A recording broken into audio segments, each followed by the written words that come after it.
Welcome to the House of Hell. Steve Jackson's House of Hell, to be precise. And this is going to be another fighting fantasy playthrough. This time of book, I think it was 8 when I was young. It might even have been 10, but in this repackaged series, it's book 7. So let's get straight into creating our character. And you'll note as well on the screen that I have done what I said I would do in my previous review of City of Thieves, is I've got 4 dice this time, 2 colours, so that when we're in combat I'm just going to roll all 4 at once. And that is assuming that I live as far as actual combat, because who knows what ghosts and goblins await in the walls of the House of Hell. I'm armed with a pen, I'm armed with a pad, and what more do you need other than 4 dice and a gaming book? We have the skill and stamina as we did before, and also the thing that caused my downfall in the end, which was a complete absence of luck. Skill, stamina and luck is the same. Battles, I can still use luck in battle. Oh, and I've got a fear, and I begin with no weapons. Oh my god. So because I start without a weapon, that when I roll for my skill I have to -3 until I actually get a weapon, and then it goes up to the normal standard. So if I find a weapon, it's going to be in capital letters.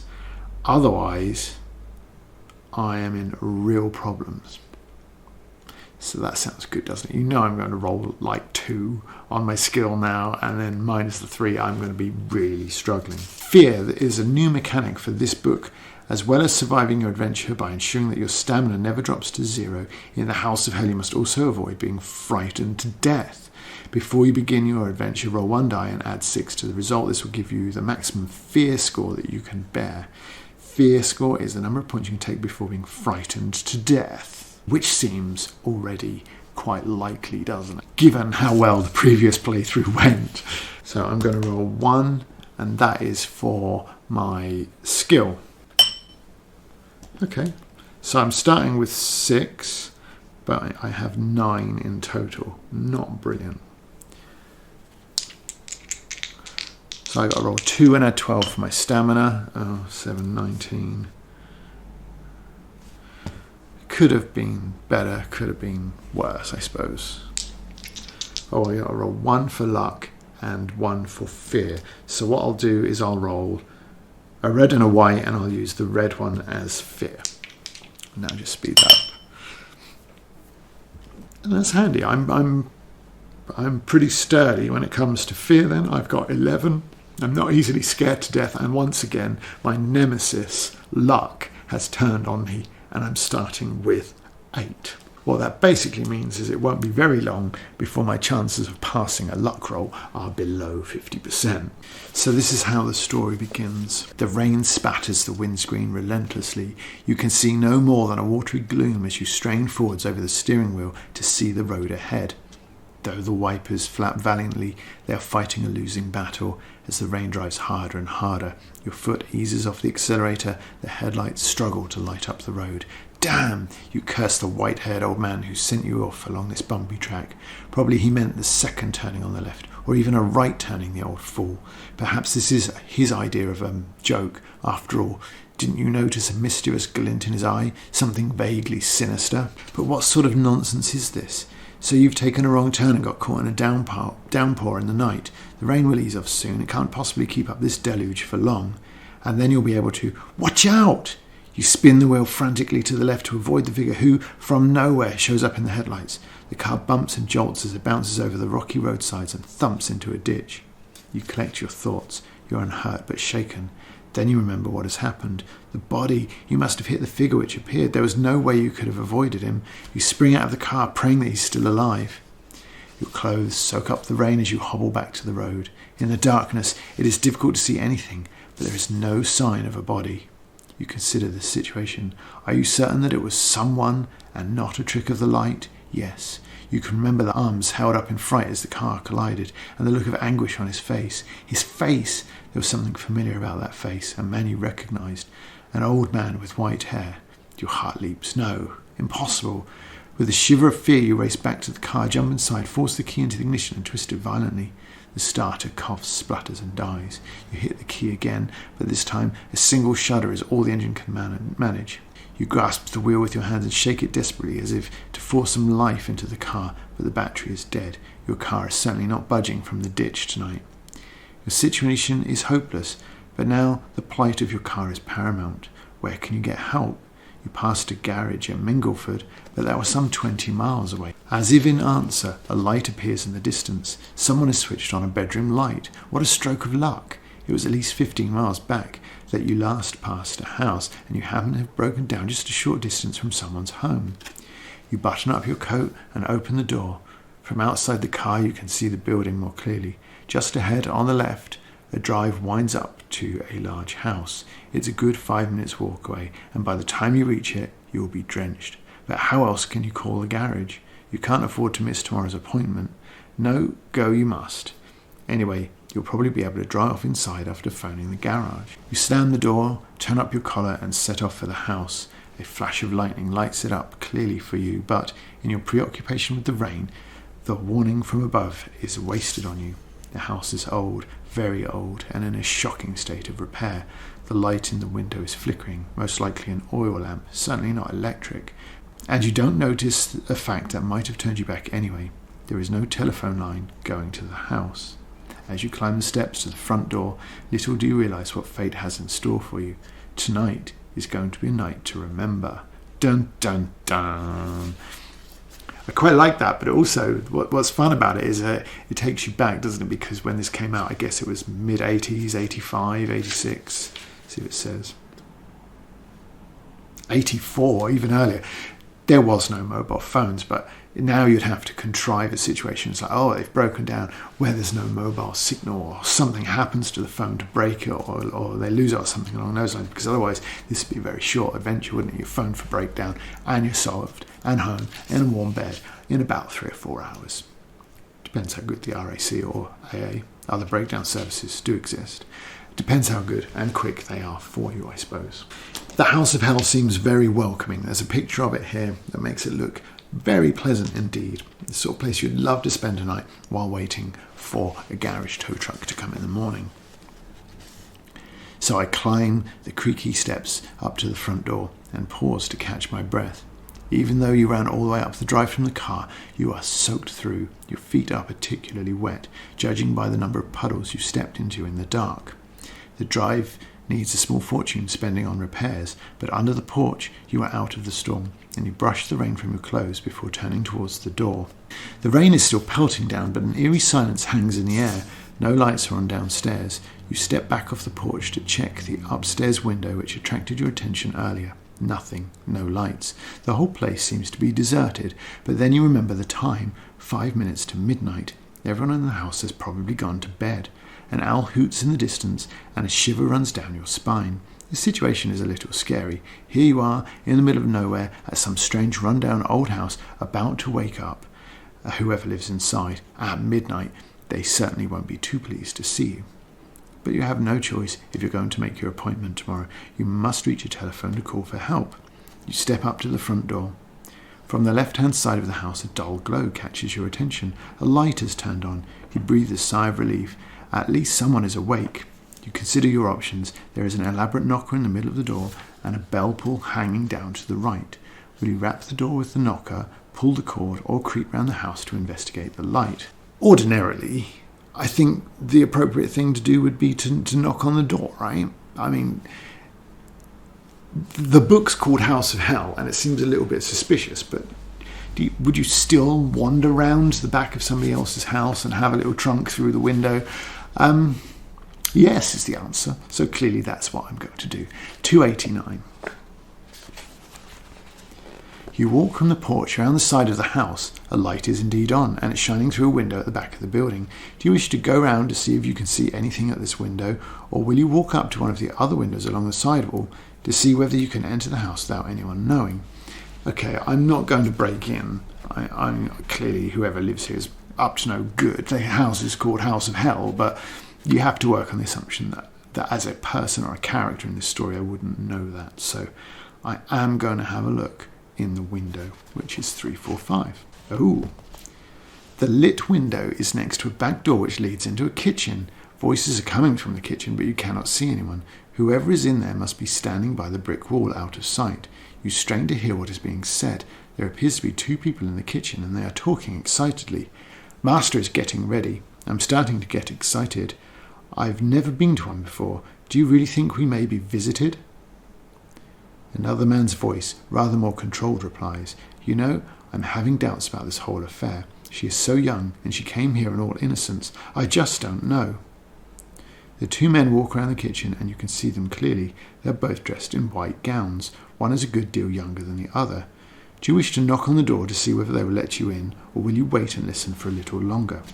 I'm going to be nosy. Seems weird, like white gowns. They're clearly up to no good. Nobody wears a white gown in a kitchen. An apron, perhaps. The younger man turns to the older one and angrily says, The master's teachings are not for the faint-hearted.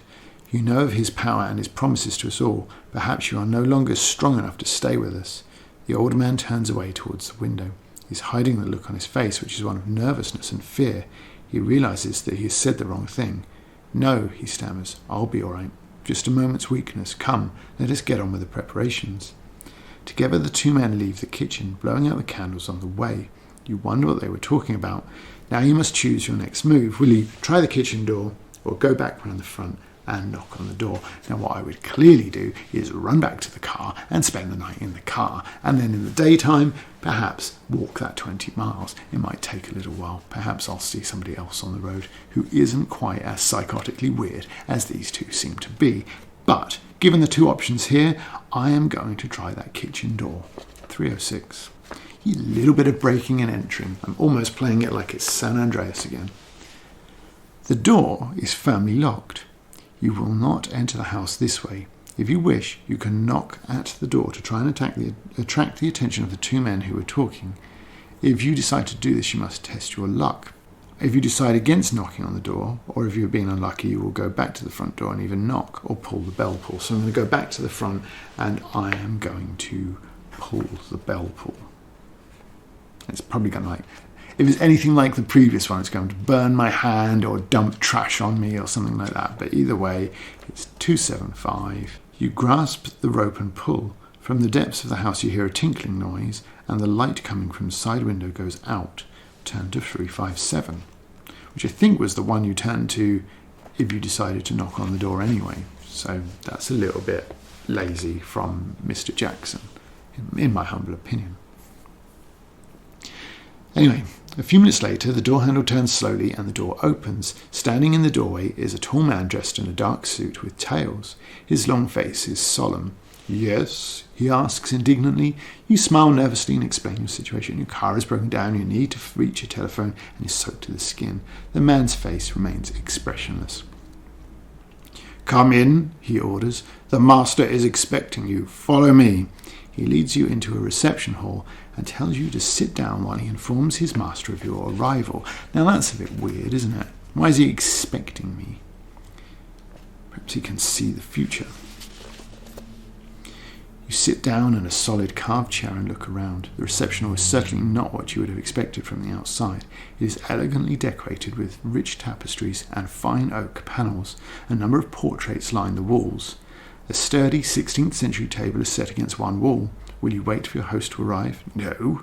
I can study the paintings or hunt for a telephone. So it would seem to make sense to hunt for a telephone. There is no telephone in the hall, and you feel uneasy about venturing into any of the other rooms. While you're wondering what to do, you hear a noise coming from behind one of the doors.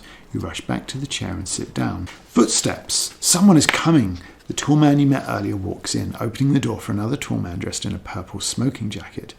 May I present Lord Kellner, the Earl of Druma, the butler announces. The Earl holds out his hand and you shake it. His grip is strong and his eyes pierce yours. His lips widen to a soft smile. You begin to tell him of your predicament, but he holds up his hand. Please, I can see that you have been caught in this filthy storm. Let us sit by the fire and see whether we can help. Franklins, tell the cook to prepare some food for our visitor.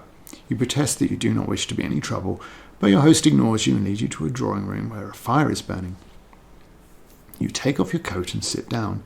The heat of the fire makes you feel comfortable once more. Franklin's returns with 2 glasses of brandy. Will you relax, drink the brandy and ask if you can use the telephone, or will you wait to see what he asks you? Now, I know full well that brandy's going to kill me. It's going to be some horribly drugged, monstrous thing that's going to kill me viciously and make me vomit up my guts and die on the carpet or something horrible like that. I'm not ever going to drink their brandy. I'm going to decline politely and see what he asks.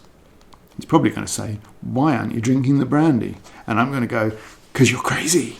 Your host is a little annoyed by your nervousness. Come, he says. There's no need to be afraid. Has your little accident caused you to lose your nerve? Drink your brandy. You'll soon forget your fears. Yeah, I'll bet. Because I'll be dead.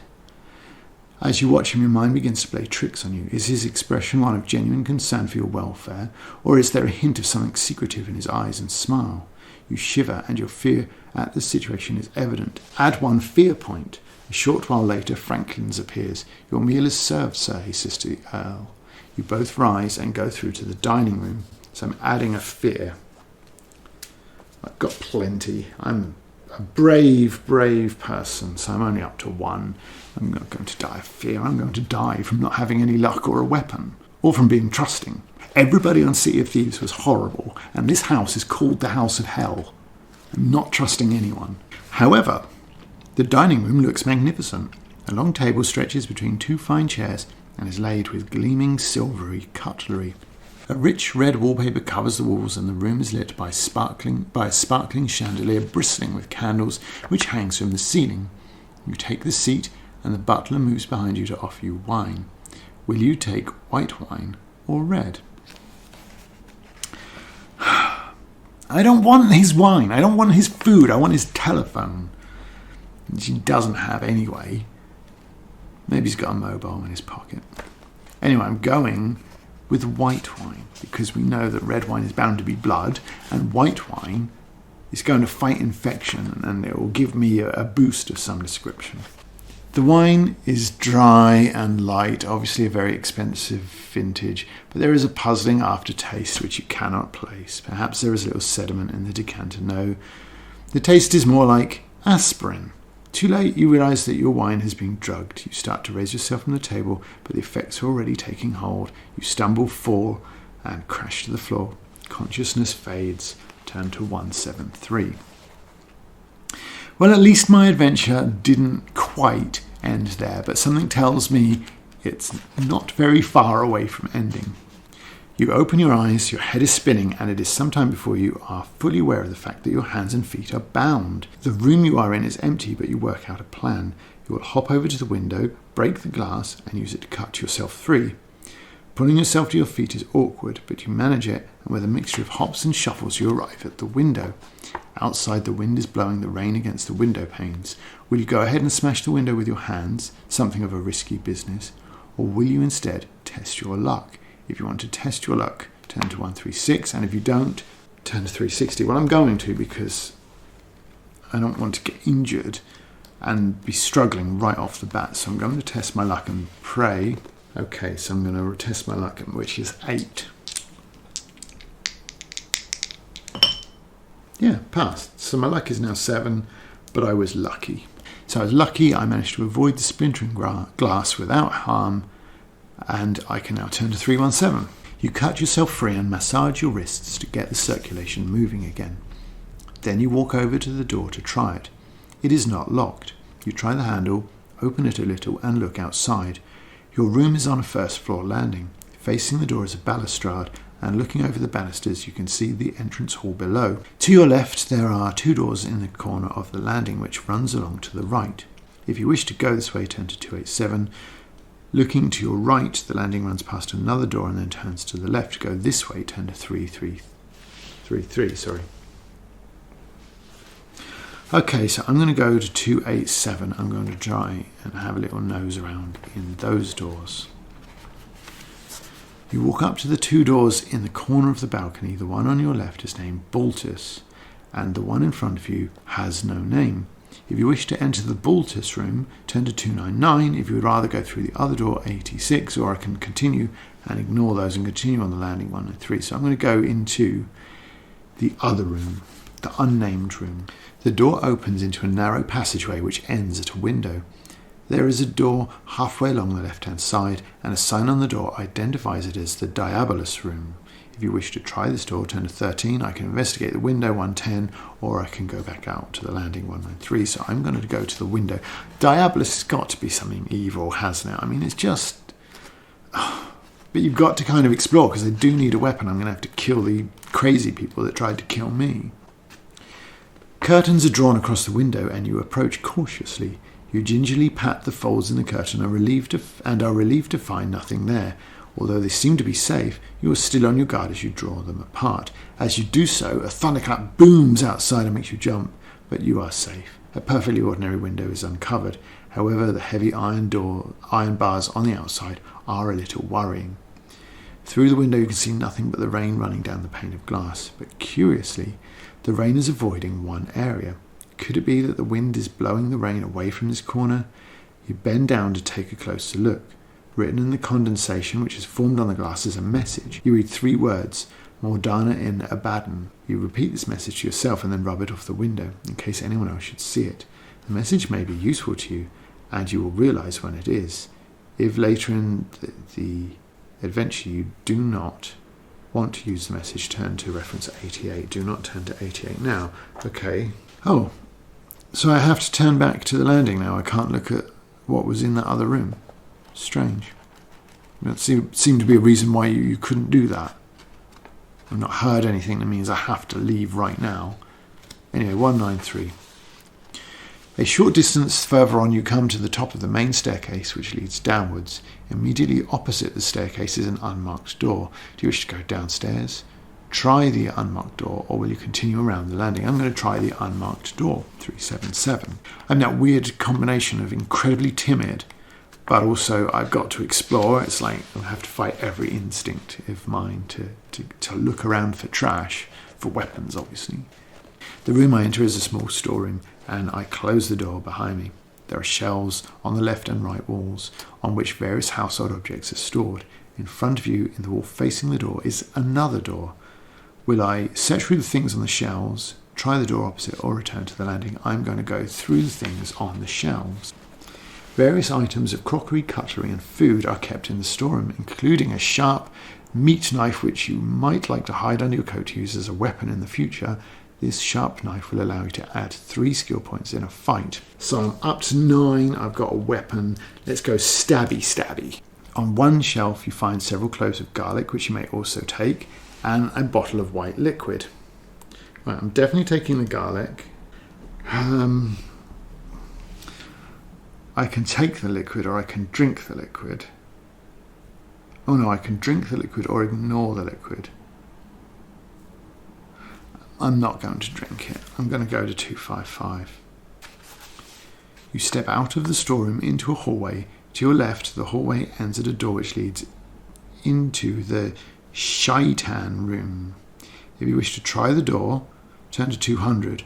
Almost opposite is the Mammon room, which you may enter by turning to 123. Or if I'm not interested, I can go back to the landing.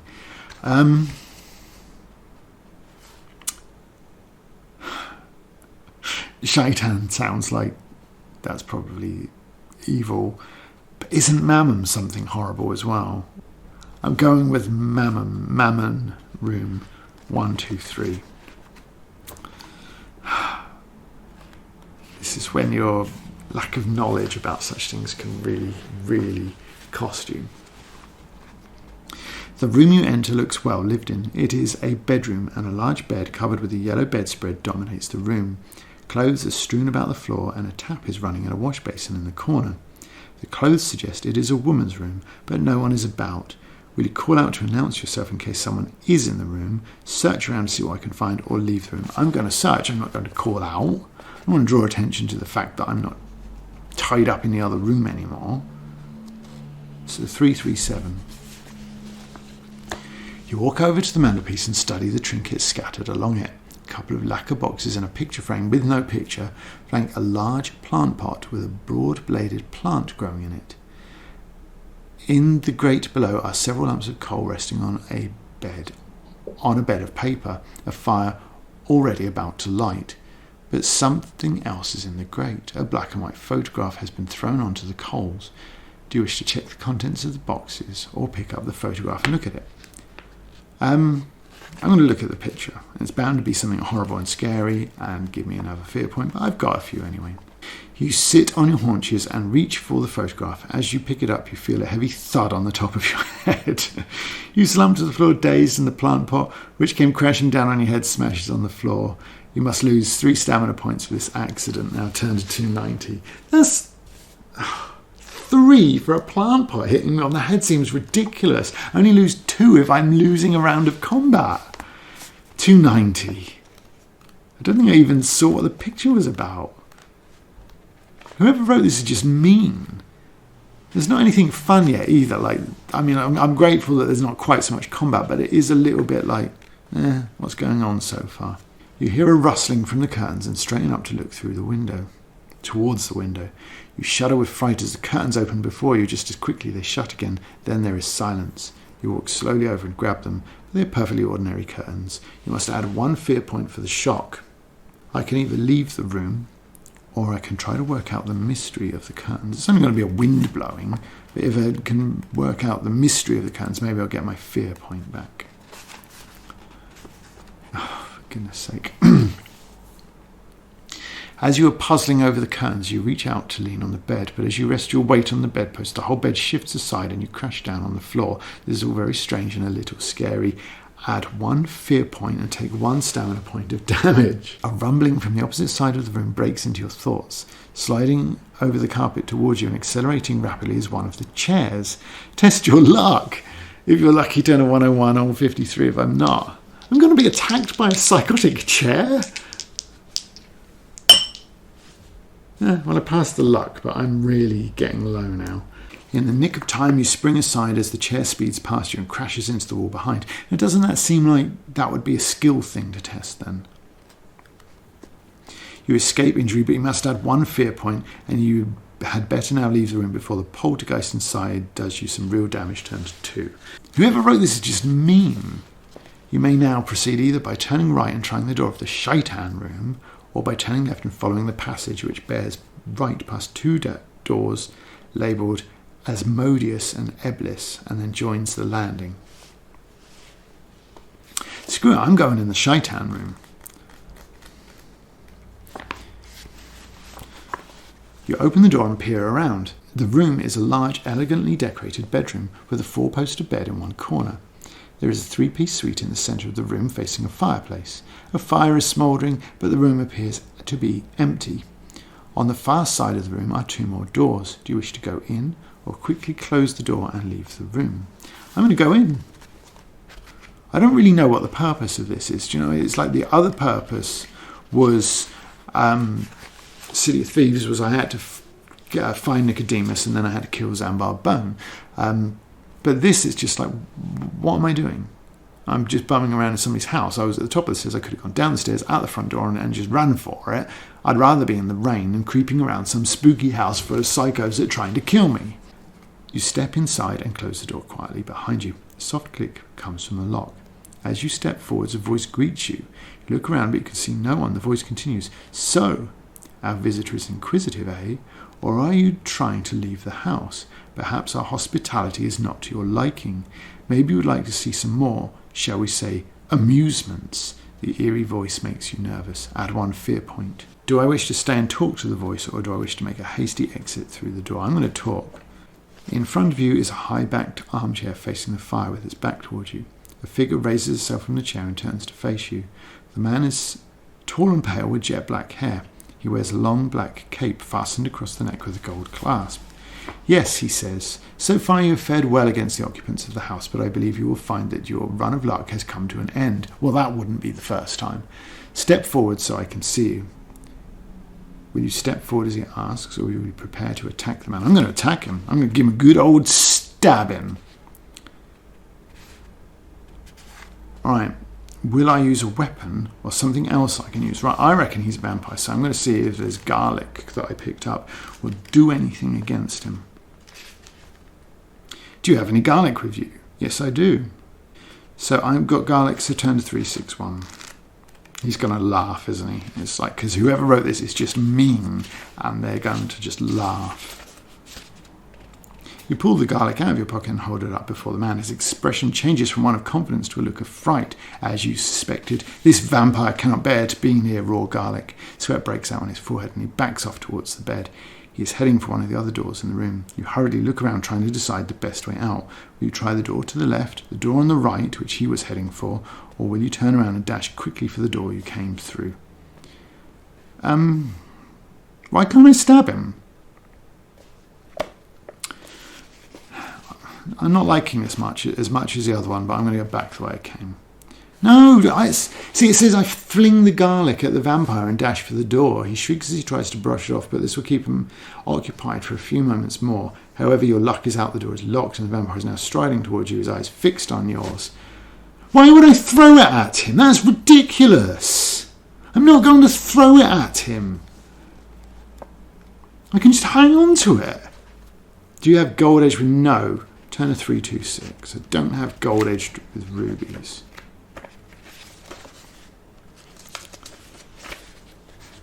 There you go. The tall man spreads his cloak. He is staring directly into your eyes, and its dark pupils seem to pierce your mind. At the last moment, you panic and try to break his gaze, but it is no use. You're under his control. He covers you with his cape, and your last memory is a sharp stab as his teeth sink into your neck.